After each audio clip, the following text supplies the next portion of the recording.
하나님, 오늘 이 시간 또 주님이 맡아 주관하시고 나와야 될 말씀과 또 전해져야 될 것들이 온전히 전해질 수 있도록 주님 이 시간을 구별하시고 축복하옵소서. 우리 주 예수 그리스도 이름으로 기도합니다. 아멘. 여러분들이 너무나 많이 들어본 말씀입니다. 그렇죠? 집에 표구해 놓으신 분도 있을 겁니다. 네. 여호와는 나의 목자시니 내게 부족함이 없으리로다. 참 익숙한 말씀인데, 근데요, 여러분 정말 이 말씀이 믿어지세요? 제가 한번 여쭤볼게요. 여러분 부족한 거 없으세요? 네. 네. 네. 부족한 거 많으시죠? 네. 자, 오늘 시편 기자가 하나님께서 내 필요를 아시고 다 채워주시기 때문에 부족함이 없다고 고백하지 않습니다. 그저 여호와가 나의 목자이기 때문에 부족함이 없다고 고백합니다. 제가 한 가지 얘기를 하나 해드릴게요. 저희 아들이 4살 때 이제 둘째가 태어났습니다. 둘째와 엄마는 이제 병원에 있고 제가 아들만 데리고 집에 와서 이제 며칠 지내야 됐습니다. 아이가 이제 엄마 떨어져서 굉장히 긴장한 느낌이었습니다. 아이가 불안해 하더라고요. 이 아이를 데리고 이제 교회 가는 길에 아내가 부탁한 이제 그 유아용품을 사려고 그 당시에 이제 토이자러스라는 가게가 있었는데 거기에 가서 이제 물건을 골랐습니다. 그 와중에 저희 아들이 막 자기 가고 싶은 데 가서 이제 장난감을 구경합니다. 근데 그 시기에 저와 아이가 약속하며 지키려고 애쓰는 것이 있었습니다. 그건 뭐냐면 아무리 자기가 좋아하는 물건을 발견해도 현장에서 사달라고 떼써도 안 사준다였어요. 네, 기다려라. 네, 아빠랑 너랑 약속한 시간까지 잘 기다리면 선물을 줄 거야. 그래서 기다리는 연습을 시킬 때였습니다. 그게 늘 쉽지는 않았지만 이제 열심히 원칙으로 지켜가려고 하던 그 시기였어요. 훈련 중이었는데 그날 제가 물건 다 고른 다음에 동현아 우리 이제 집에 가자 그랬어요. 이제 다음 장소로 가야지 그랬는데 아이가 딱 뭔가 하나를 뒤에다 이렇게 하고 나타납니다. 저한테 이야기합니다. 아빠한테 보여주고 싶은 게 있어요. 근데요, 이거 그냥 보기만 하세요. 안 사주셔도 돼요. 보니까 자기가 좋아하는 닌자 터틀 색칠 공부 책이었어요. 근데 제가 아이를 생각하니까 요즘 그 엄마 떨어져서 마음이 굉장히 어려울 텐데 싶은 생각이 들어가지고요. 아이를 이렇게 끌어안았습니다. 그리고 제가 동현아 너 이거 갖고 싶어? 하고 물어봤어요. 그랬더니 아이가 kutuk 아빠가 이거 이번에 사줄까? Really? 네, 제가 어떻게 했을까요? 원칙을 어기고 아이한테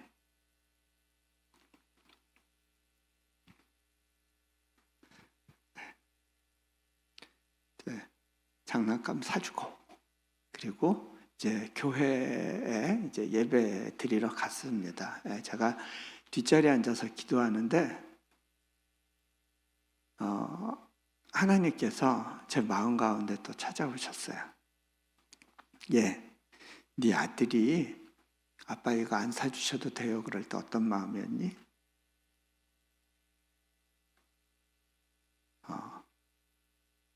그게 내가 널 위해 갖고 있는 마음이란다 그러신 거예요.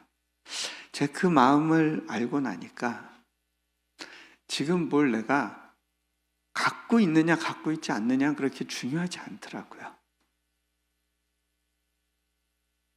없는 것도 이유가 있다 싶었어요. 제가 선교지에 나갔을 때 힘들었던 것 중에 하나가 왜 선교지에서는 항상 부족함 가운데 씨름하는 시간이 필요하지? 그때 제가 하나님한테 좀 궁금하다고 한 내용이 있었어요. 아니 왜 예수님께서 제자들을 보내실 때 내가 양을 이리떼 가운데 보내는 것 같다고 그러시는데 왜 사자같이 만드셔서 이 달려드는 늑대들한테 어흥 하고 이렇게 한 방에 이렇게 공격해대고 이렇게 강한 용사로 우리를 만들지 않으시고 경찰이 오면 도망가고 숨고 하는 그런 약한 존재로 만드셔서 도망다니면서 말씀 전하게 하시지? 잘 이유가 잘 이해가 안 됐었어요. 하나님 왜 그래야 돼요? 제가 그 교인들을 신방 가보면 저희 교회 청년들인데요.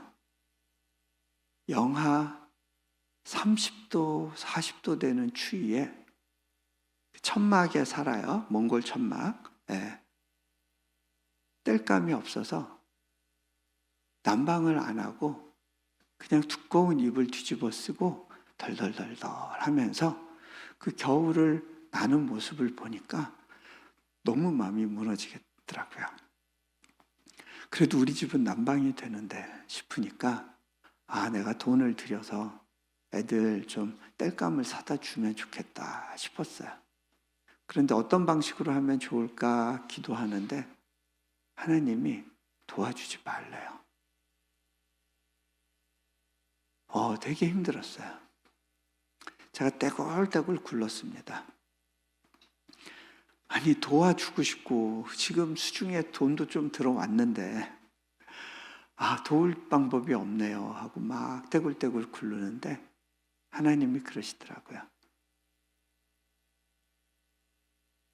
네가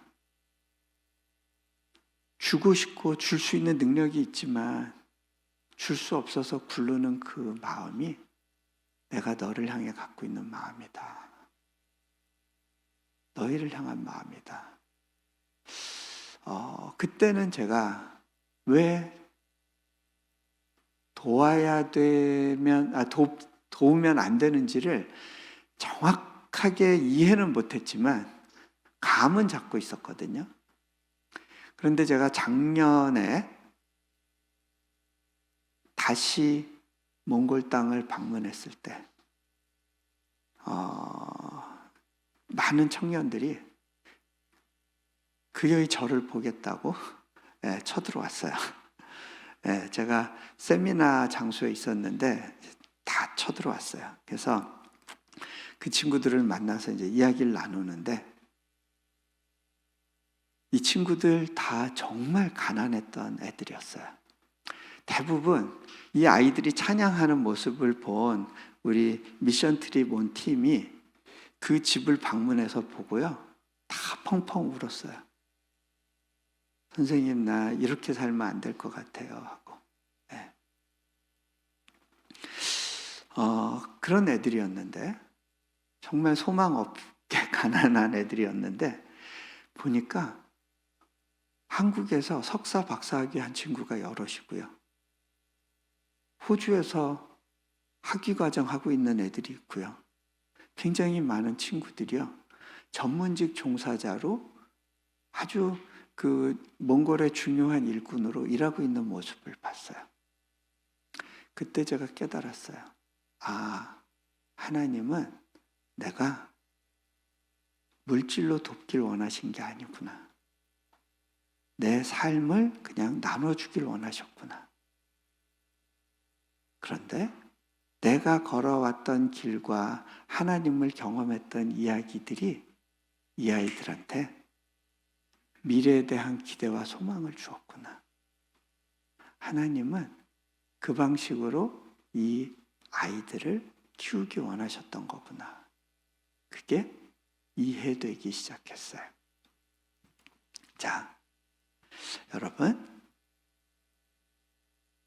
지금 내가 가진 것이 넉넉하기 때문에 부족함이 없는 게 아니에요. 그죠?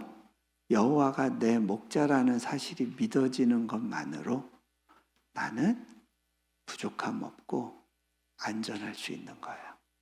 자, 우리 잠깐 그 PPT 사진을 좀 보면 좋겠는데요.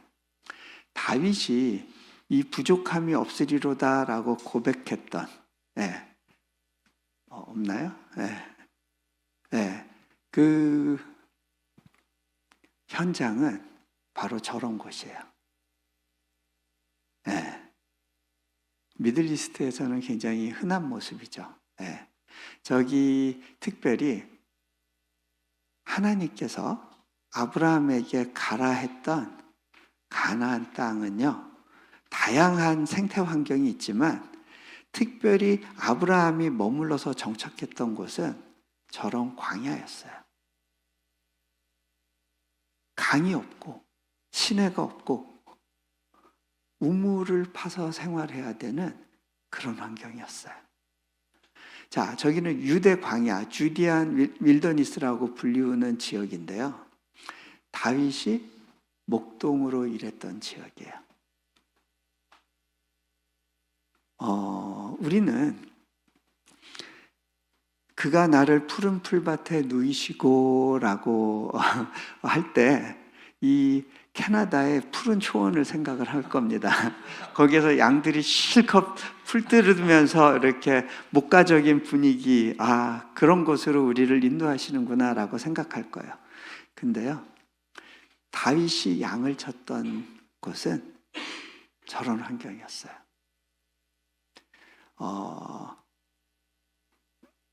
저기에도 풀이 자라요. 언제 자라냐? 밤에 지중해 바다에서 부는 바람이 그래도 습기를 머금고 있는데 그것이 저 지역에 뿌려지면 저기 그 바위에 이슬이 맺혀요.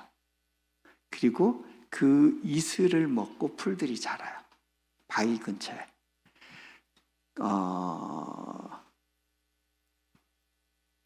1년에 한 2달 정도 조금씩 비가 오는 시기가 있어요. 겨울에. 그때는 풀들이 좀 올라와요. 하지만 1년에 한 10개월 정도는 저런 건조한 환경이에요. 자,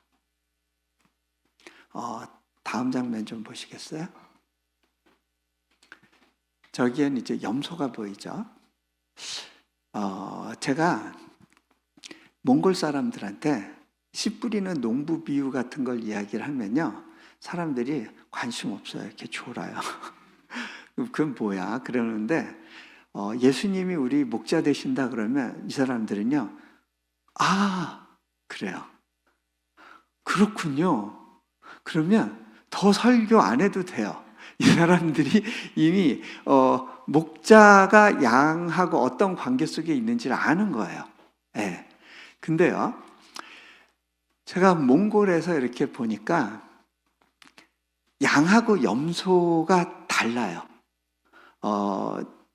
염소한테 양들이 좀 치여요. 염소는 되게 고집도 있고 자기 주관이 뚜렷해요. 그래서 염소를 잡아 죽이잖아요. 그때는요, 동네 사람들이 다 알아요. 왜냐하면 염소 잡을 때부터 얘가 막 소리 지르면서 막 뛰어서 도망 다녀요. 그래서 염소 잡으면 고기를 다 동네 사람들하고 나눠야 돼요. 근데요, 양은 조용히 잡을 수 있어요.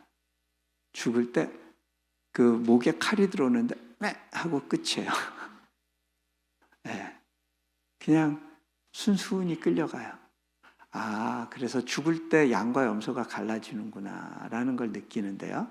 근데 이 중동 지역에서는 양과 염소를 가르는 이유가요, 염소는요 풀을 뜯을 때 뿌리까지 뜯어요. 아주 잡식성이에요. 그러다 보니까 양하고 염소를 섞어 놓으면 양이 먹을 게 없어요. 그래서 아침에 이제 그 목동들이 염소와 양을 쫙 갈라요. 그리고 양들이 풀을 뜯는 곳과 염소가 풀을 뜯는 곳을 구분을 해요. 네. 양이 한번 뜯었던 곳을 이제 염소한테 보내는 거죠. 그런 식으로 이제 양과 염소를 목동들이 나누는 거를 보고 이제 예수님께서 마지막 때 이렇게 할 거라고 이제 말씀을 하시는 거예요. 자, 근데 저 이제 염소들이 이렇게 풀을 뜯고 있거든요. 이제 저런 환경이에요. 네. 저기는 조금 더 메마른 곳. 자, 다음 장면.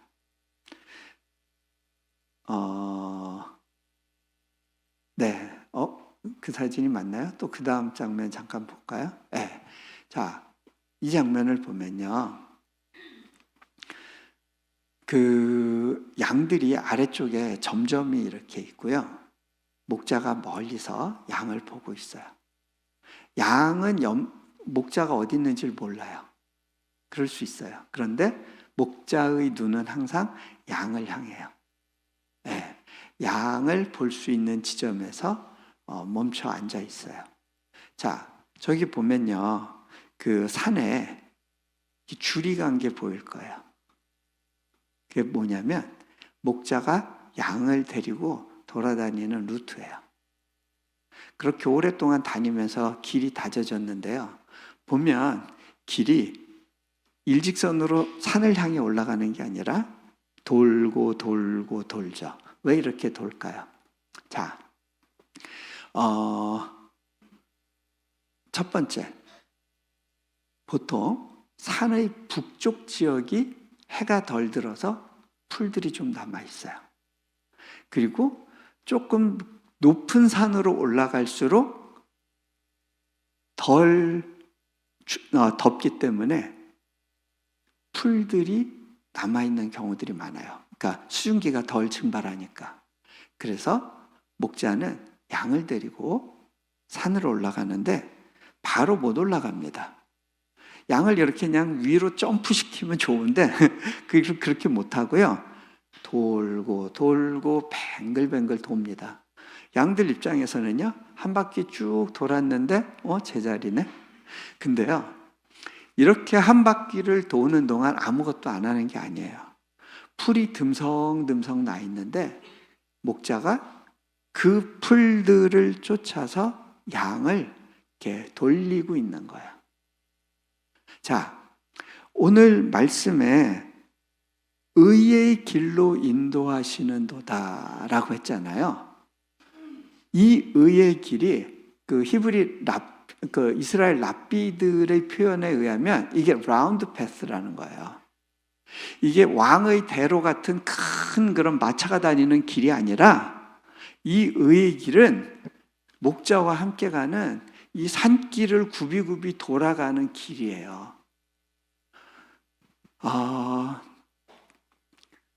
다윗은 이 길이 돌고 돌지만 의로운 길이고 안전하단 길이란 것을 인생 가운데 경험하고 고백했어요.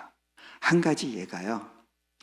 다윗이 사울왕을 피해서 엔게디에 숨어 있었을 때 그 동굴 속으로 사울이 들어오죠. 부하들이 이야기합니다.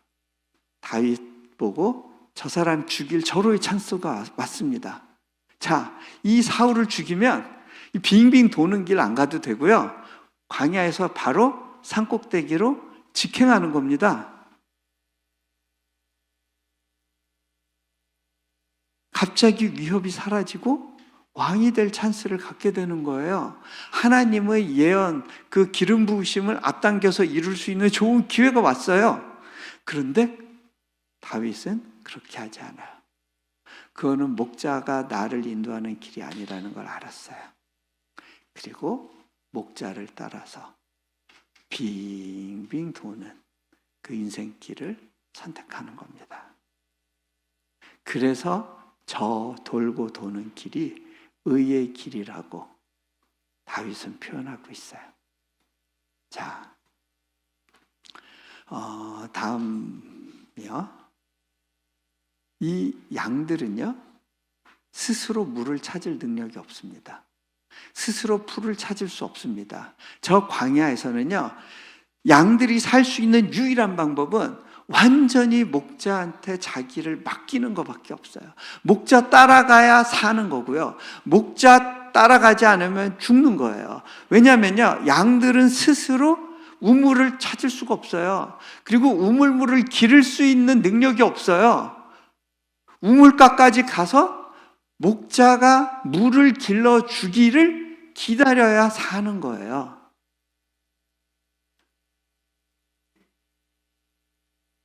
쉴만한 물가로 인도하시는 도다라고 하잖아요. 쉴만한 물가는 이런 곳이에요. 여기 토론토의 그 강에 흐르는 그 스트림이 아니라 여기서는요, 한번 비가 오잖아요. 중동에서는. 그러면 나무가 없기 때문에 급류가 흘러요.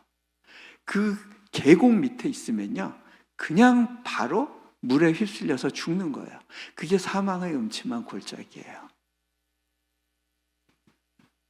그러다가 물이 다 지나가고 나서 웅덩이가 생길 수 있어요.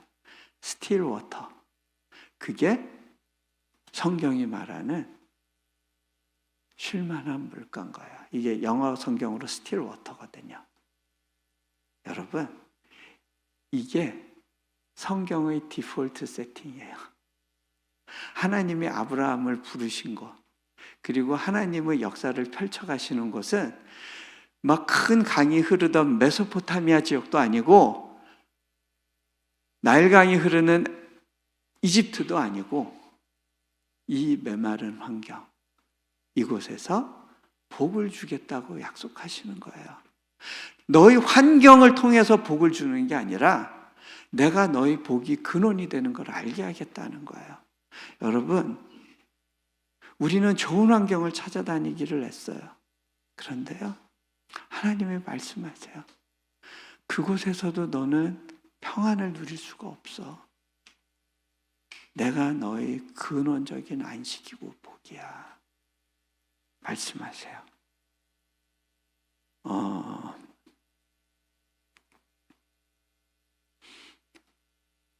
다음 장면 보시겠어요? 네. 근데요, 여러분, 목자는 이런 환경에서 살려면 어떻게 해야 돼요? 계속 양을 데리고 이동해야 돼요. 아브라함을 떠나게 하신 이유예요. 영적으로 메마른 환경에서 양을 살리는 방법은요, 목자가 데리고 이동하는 거예요. 그게 양이 사는 법이에요. 자, 목자는 앞장을 서면서 자기만의 목소리로 소리를 냅니다. 꾸룩꾸룩 소리를 내기도 하고요. 이게 목에서 어떤 소리를 내는데, 그러면요, 양들이요, 태어난 지 얼마 안 된 새끼도요, 그 목자 소리를 듣고 따라갑니다. 아침에 이렇게 목동들이 이제 자기 양떼를 구별해서 갈 때 꾸룩꾸룩 소리를 내면요, 양들이 그 소리를 정확하게 구분하고요, 따라갑니다. 예수님이 말씀하시죠. 내 양은 내 음성을 듣는다. 양은요, 목자의 음성을 알아요. 자, 다음 사진 보시겠어요? 네. 다음 장면. 네. 다음. 네. 예. 그런데요, 양들이 목자를 따라가다가 풀을 만나잖아요. 막 흩어져요. 풀 뜯기에 정신이 없어요. 그런데 그렇게 가다 보면 목자의 소리가 안 들리는 상황이 생겨요. 양들만 몇 마리 이렇게 남아있고 목자와 다른 양무리들은 지나가 버리는 순간들이 있어요. 네. 양들이 목자를 잃어버린다고 느껴지는 포인트죠. 이제 저런 상황이에요. 풀 뜯다가 이제 흩어지는 거예요. 다음 장면. 제가 어떤 다큐멘터리를 보는데요. 몽골에서도 저런 장면들을 좀 목격을 했는데, 저기 사진 끝쪽에 보면 목자가 양떼를 데리고 이렇게 이동을 하고 있습니다. 그런데 가운데 풀밭에 점 하나 같은 하얀 게 있죠. 양 한 마리가요, 풀 뜯다가 이제 떨어져 나온 거예요. 목자는 지나가고 있어요. 근데 이 양이 풀 뜯다가 정신 차리고 나 혼자네 하고 딱 본 거예요. 근데 본능적으로 멀리 목자 소리가 들리는 곳을 딱 봐요. 그리고 나서 초원을 다시 딱 봐요. 그리고 나서는 냅다 초원을 향해서 뛰어요. 그게 우리 모습이더라고요. 목자 쪽을 한번 보긴 봐요. 근데 풀밭의 유혹이 너무 큰 거예요. 그리고 냅다 풀밭으로 뛰어요. 저기 풀이 많은데 목자가 왜 양을 데리고 이동을 할까요? 저 지역은요, 늑대가 나오는 곳이에요. 얘는 혼자 두면 살아남을 수가 없는 거예요. 자, 그 다음 어떻게 됐을까요? 결국 목자가 양 한 마리를 잃어버린 걸 깨닫고 양을 찾아서 떠나요. 여러분, 양이 길을 잃고 또 목자를 잃었을 때 최선이 뭔지 알아요? 매 하고 소리를 내는 거예요. 나 여기 있어요. 나 여기 있어요. 목자가 그 양을 찾아요. 그리고 제일 먼저 양을 들어 올리더라고요. 그리고 혹시 상처난 데 없나? 아픈 데 없나? 살펴봐요. 그리고 괜찮구나 싶으면 얼굴 한번 부비고 딱 내려놔요. 아무 말 없이 그냥 앞으로 걸어요. 이제는 양이 그저 목자의 뒤를 따라서 걷더라고요. 네, 저게 예수님께서 우리를 인도하시는 방식이란 거가 느껴졌어요. 네, 다음.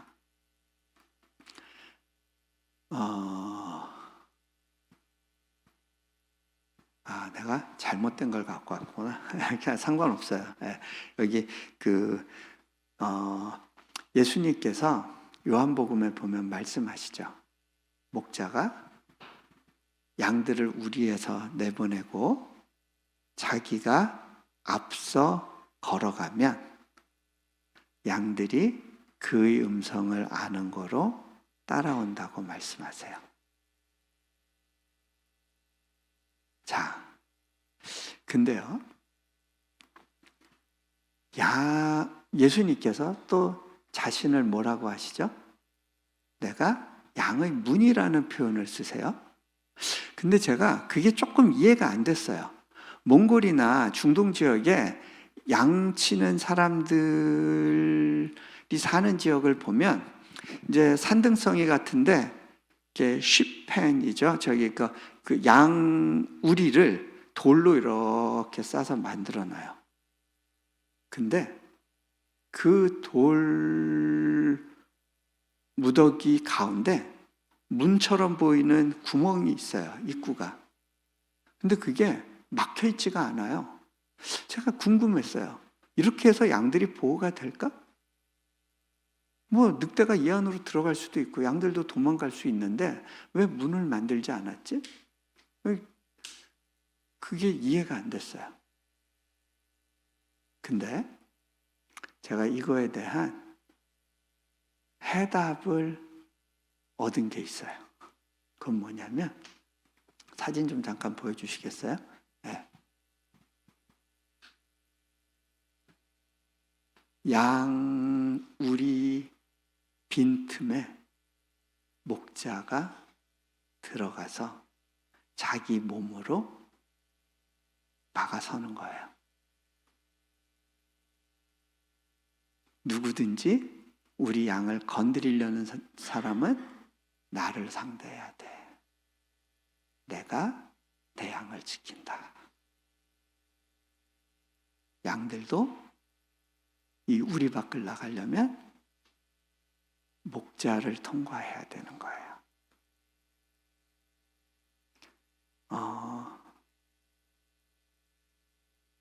예수님께서 누구든지 나에게 오는 자는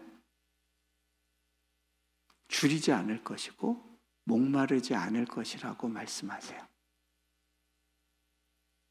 이 말씀은 목자와 양의 관계를 염두에 두고 하시는 말씀이에요. 너희는 안전하다라는 거예요. 제가 예수님의 공급과 관련된 부분을 한 가지만 더 예로 설명을 해드릴게요. 저희가 대학교에서 건물 지을 때였어요. 제가 말씀드렸죠. 하나님 뭐 이거 좀 받아주세요 하고 했던 그런 시간들이 있었어요. 이 재정 문제 해결해 주세요 하고. 근데 그리고 나서 이제 하나님께서 마음의 평안을 주시고 난 이후에 제가 이제 마음에 이제 더 안 보여주셔도 돼요. 네. 제가 이제 마음에 좀 위로를 받고 이제 기도하면서 이렇게 시간을 보낼 때였어요. 그 코스타라고 하는 집회에서 저한테 아프리카와 유럽을 섬겨줄 수 있는지 문의를 했어요. 내가 이 와중에 거기 가는 게 맞지가 않지라는 생각이 있었어요. 코스타 집회는 다 자비량이라 비행기 표서부터 다 본인이 부담해야 되는데 제가 그럴 여건이 아니라고 생각을 했어요. 그런데 계속 하나님이 주시는 마음에 부담이 있어요. 제가 기도하고 있었는데 하나님이 그러시는 거예요. 너는 내일 해라.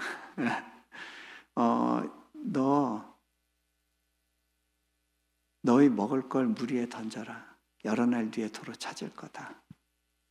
그러니까 너 살 거를 위해서 막 노력하고 준비하지 말고 내가 시키는 일 하지 않겠니? 라는 하나님의 도전이었어요. 제가 그러겠다고 그랬어요. 비행기 표를 결제를 했는데 앞불사. 제가 그 한국 크레딧 카드로 결제를 하고 나서 돈이 이제 잔고가 없으니까 그 잔고를 어떻게든 맞춰는 놨어요. 그런데 한 가지 자동 결제되는 매달 결제되는 내역들이 있는데 그거를 생각을 못하고 비행기 표값만 딱 맞춰서 메꿔 놓은 거예요. 그러면 이제 마이너스가 될 상황이에요. 제가 알았으면 그 재정을 메꿔 놨을 텐데 모르고 있었어요. 이게 마이너스가 되면 문제가 뭐냐면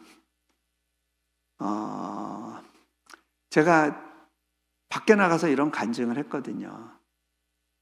하나님께 내 인생의 필요를 맡겨드리고 난 이후에 한 번도 하나님께서 제 통장 계좌의 재정 밸런스를 마이너스로 만드신 적이 없다라고 그렇게 선포했었거든요. 그렇게 지금까지 살아왔다 그랬는데 이제 어떤 상황이 되느냐면 마이너스가 되는 상황이 된 거예요. 알았으면 메꿔놨을 텐데 방법을 찾았겠죠. 근데 이제 뭐 재정이 타이트하고 계속 뭐가 빠져나가니까 그냥 무심코 지나가 버렸어요. 다른 것 신경 쓸 게 너무 많아서. 그런데 이제 여러 날이 지나서 제가 은행 계좌를 열어볼 일이 있었어요. 인터넷으로 딱 열어봤는데 처음에 눈에 들어오는 게 그달의 결제 내역. 액수가 제가 예상했던 것보다 많은 거예요. 그럼 어떻게 되죠? 잔고가 마이너스가 되겠죠? 마이너스 되는 거 아니야? 하고 제가 바로 본능적으로 아래쪽을 향해서 밸런스를 확인을 했는데 플러스인 거예요. 이상하다. 이 계좌 번호를 아는 사람이 별로 없는데 천사가 돈을 넣어주지 않고서는 이게 플러스가 될 수가 없는데 어떻게 된 거지? 그리고 제가 위로 딱 올라가서 찬찬히 항목을 확인해보고 있었어요. 그런데 크레딧 카드 결제되는 그날 바로 그 직전에 어디선가 돈이 들어왔어요. 이 돈 어디서 들어왔지? 기억을 더듬어서 생각을 해보니까 어느 신한계라는 잡지사에서 보내준 돈이에요. 생각해보니까 몇 달 전에 여기서 원고를 청탁했어요. 근데 제가 그때 몸도 피곤하고 너무 힘들어서 원고 못 씁니다 라고 답을 보냈다고 생각을 했어요. 근데 꿈에서 보낸 것 같아요.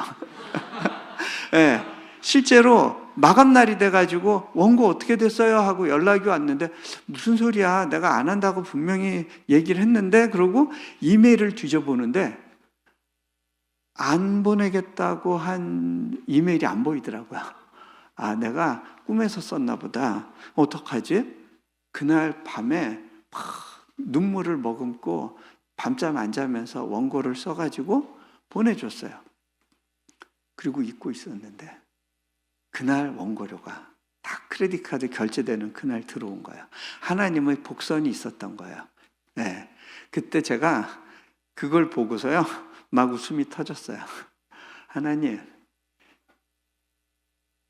하나님 이름을 위해서 계좌 관리 확실하게 해주고 계시네요.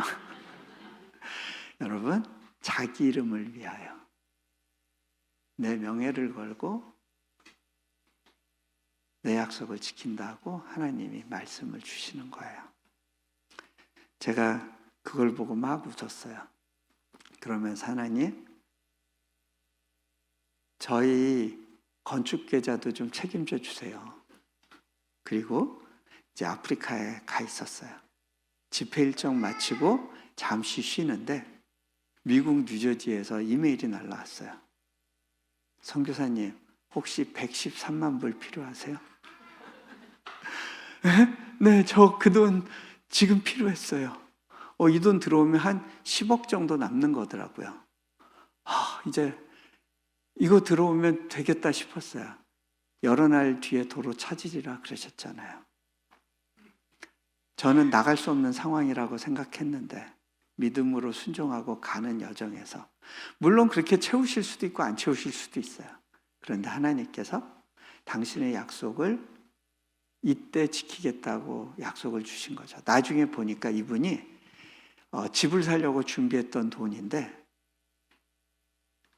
기도 중에 유영규 선교사 인도네시아 사역에 플로잉 하라라고 하는 강력한 말씀을 받고 그 재정을 보내주시는 거더라고요.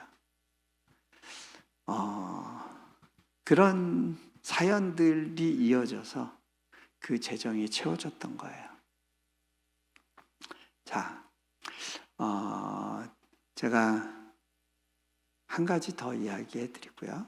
오늘 말씀을 좀 정리할게요. 우리 학교에 아프간에서 있던 학생들, 난민들이 많이 와 있었어요. 네. 근데 그 난민 학생 중에 한 명이 들어왔는데 몇 년 전에 이 친구가 처음에는요 눈이 이렇게 약간 매서웠어요. 그리고 팔뚝에 한자로 불공평 이렇게 써놓고 다니는 친구였어요. 문신을 새긴 거죠. 제가 이 친구의 그 삶의 스토리를 들어보니까 그래, 너 불공평이라고 쓰고 다닐만 하다. 그런 생각이 들었어요. 아프간에서 그래도 넉넉한 집에서 잘 살고 있었는데 형이 미 대사관에, 영어를 잘하니까 미 대사관에서 근무하고 있었는데 탈레반의 습격을 받아서 암살당해요. 그러니까 부모님들이 우리 남은 애들이라도 살려야 되겠다 싶어서 이제 인도네시아로 보낸 거예요. 다른 나라로 갈 수 있게.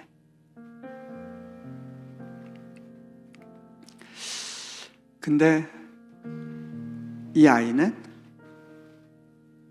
올림픽에 나가고 싶었고 국가대표가 되고 싶어서 열심히 운동을 하던 친구였어요.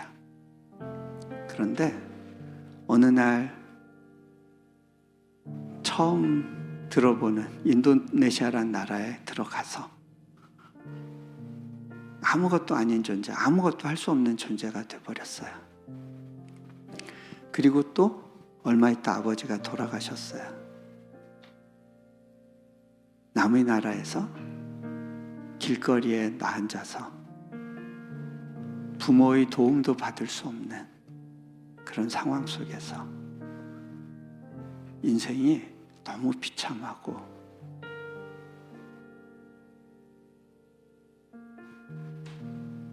너무 불공평한 거예요. 그래서 그렇게 새기고 살았어요. 1년쯤 지나니까 눈꼬리가 내려왔어요. 그리고 아프간 땅의 복음을 위해서 기도하기 시작했어요. 그 얘기는 뭐예요? 하나님을 만난 거예요.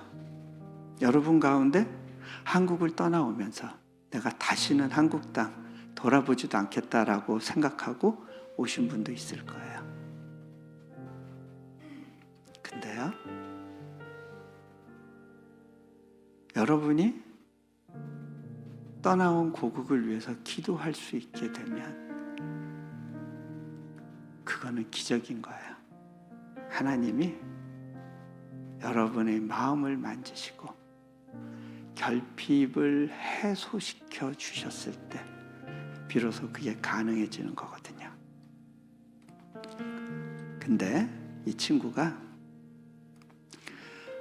이민 신청한 가운데 카나다에서의 이민 신청이 받아들여졌어요. 그래서 급하게 이제 쿼런틴 들어가야 된다고 학교를 이제 그만 다녀야 되는 상황이었어요. 이 친구가 저를 찾아왔어요. 인사하러, 마지막 인사. 제가 그 아이한테 네 팔뚝에 써놓은 너의 인생 선언, 불공평, 그 선언 아직도 유효하니? 하고 물어봤어요.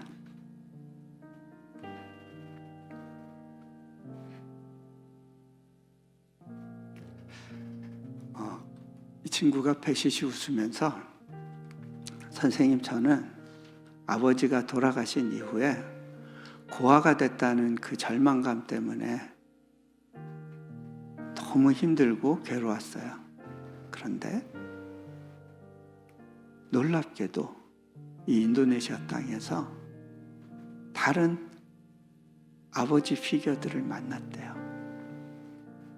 여러 선교사님들을 만났어요. 그러면서 저한테 감사하게도 이렇게 얘기해 줬어요. You are one of them. 제가 아이한테 이 이야기를 해줬어요. 예.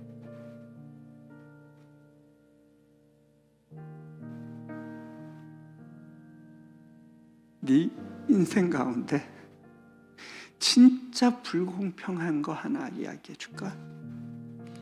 말도 안 되는 불공평한 일. 그거는 말이지, 죄는 네가 졌는데 죄 없으신 하나님의 아들이 이 땅에 오셔서 너 대신에 십자가에 죽으셨다는 거야. 너 세상에 이거보다 불공평한 일이 있니? 너 이것 때문에 불평해 본 적이 있니? 또 돌아보면요, 아프간의 수많은 사람들에겐 복음이 전해지지 않았는데 이 아이는 복음을 만났잖아요. 이것도 불공평이에요. 제가 또 이야기했어요. 이 학교를 짓기 위해서 얼마나 많은 재정이 쏟아 부어졌는지 아니? 이게 너 하나 교육시키기 위한 거라면 이게 얼마나 불공평하니? 얼마나 많은 선교사님이 자신의 인생길을 버리고 여기에 와서 헌신했는 줄 아니? 그게 너 하나 때문이라면 얼마나 불공평하니? 또 내가 너를 위해서 뭔가 선물을 하나 준비했는데 생각해보면 이것도 불공평한 거야. 왜냐하면 네가 바란 것도 아니고 네가 달라고 한 것도 아니고 네가 그걸 위해서 일한 것도 아니잖아. 그런데 있잖아, 너의 인생은 이렇게 이해할 수 없는 불공평한 은혜에 기초하고 있단다.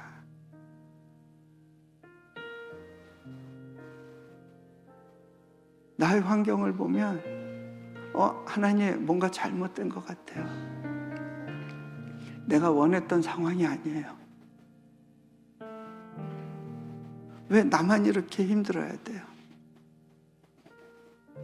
그런데요, 여러분, 유대 광야 보셨죠? 그것이 바로 우리 신앙의 디폴트 세팅이에요. 우리 혼자 살 수 없는 환경. 그래서 우리 목자가 그걸 아세요. 내 양아 배고프지 않니? 너는 내가 필요해. 내가 너를 인도할 거야. 널 굶기지 않고 목마르게 하지 않을 거야. 그저 나를 따라오지 않겠니?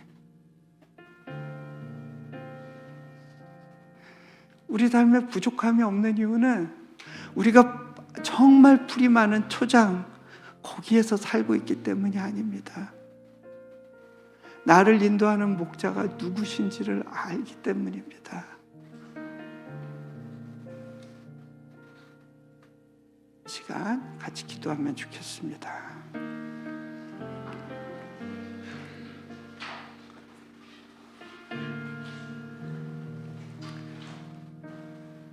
눈을 감으시고요.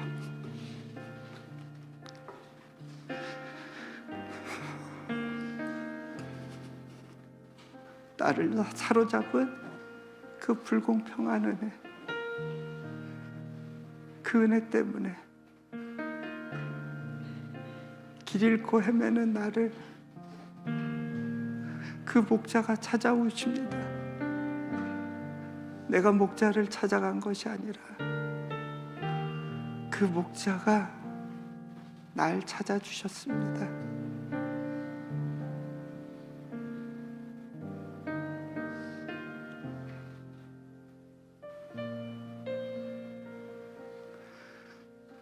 그리고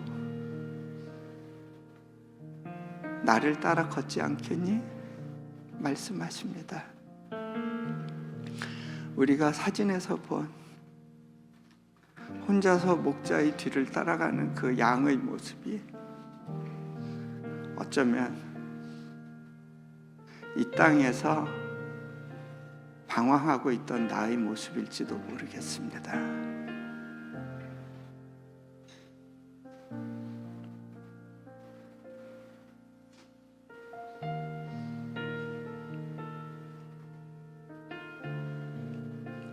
이 시간 그 목자를 향해서 그저 매 울어보시지 않으시겠습니까? 저 여기 있잖아요. 당신의 음성으로 나를 인도해 주세요. 그렇게 고백하면서 잠시 기도하겠습니다. 주님, 나의 선한 목자 되어 주셔서 감사하고, 내가 당신의 양무리에 있게 해주셔서 감사합니다. 또 나의 양의 문이 되어 주시고 나를 지키시겠다고 약속해 주셔서 감사합니다. 아브라함이 주님과의 동행을 통해서 하나님을 유업으로 받았던 것처럼 나도 나의 목자를 따르며 목자의 삶을 유업으로 받기 원합니다. 주님, 더 큰 신뢰로 주님을 따르기 원합니다. 우리 주 예수 그리스도 이름으로 기도합니다. 아멘.